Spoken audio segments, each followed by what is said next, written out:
People think they're aliens on Earth just because they have no nervous system and they're pretty much just a blob with a stomach. So these aren't technically fish because fish are vertebrates. These are invertebrates, so there is no backbone or any bones at all.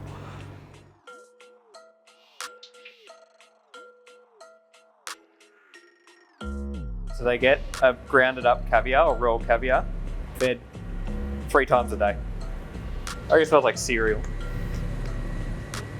Fancy. 1 crate of it is around $3,000. I've never had any caviar. Yeah. I think people don't realise that there is that life cycle and that different steps towards an actual jellyfish. They don't just appear as jellyfish. These are the second stage of the life cycle of the moon jellyfish. From planula to polyp to strobula to aphyra and then to metaaphyra and then to jellies or medusa.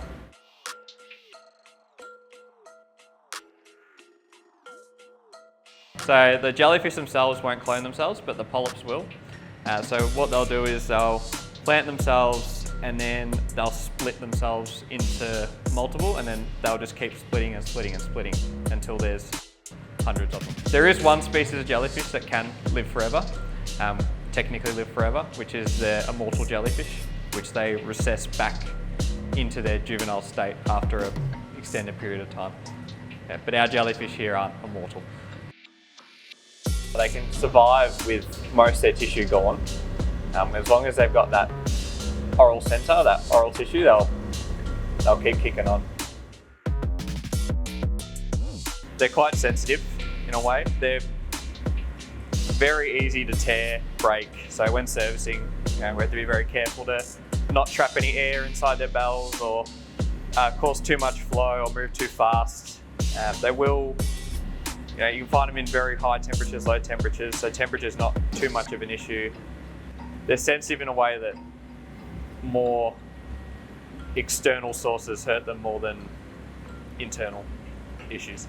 So there's not many diseases or parasites or anything like that that can damage them.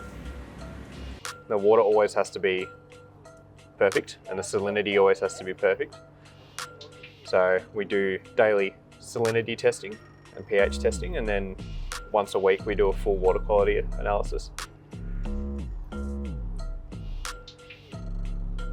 It's more like keeping plants than it is keeping fish. Our jellyfish system in there was designed in-house. We also built the stands and the tanks. So this is our biological tower, which breaks down ammonia and nitrite into nitrogen, which then flows through into our skimmer or refractionator, which then pulls any proteins and waste out of the water, keeping it nice and clean for the jellies. Cross into our return section, which goes up through our UV sterilizer, which breaks down any pathogens or any bacteria or any parasites, which then flows back through into our chilling unit at the back there, which cools the water back down to a suitable temperature for the jellyfish. This is our polyp tub, which then turn into our strobula, which then strobulate into aphyra, which then flow through into this section, which we collect and then move on to our chrysal to start off in the cycle.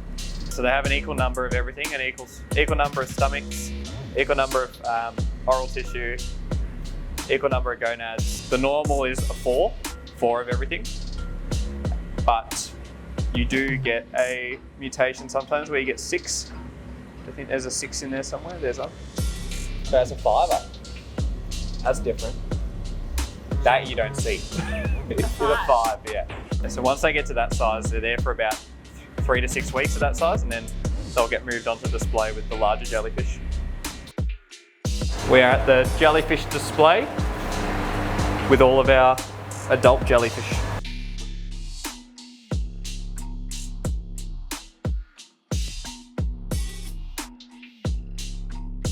These guys are about 8, 9 weeks. They're quite big. So this is our feeding tube. It just stops us getting any bubbles into the system and into their bells.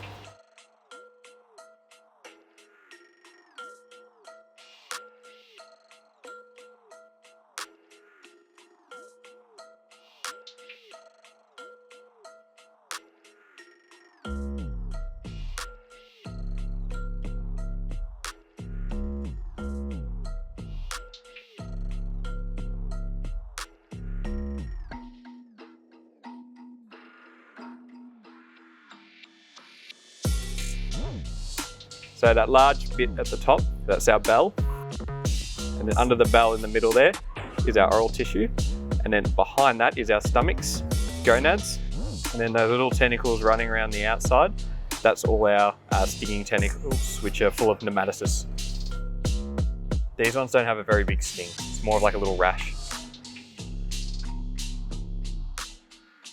Yeah, they feel like something from a sci-fi movie.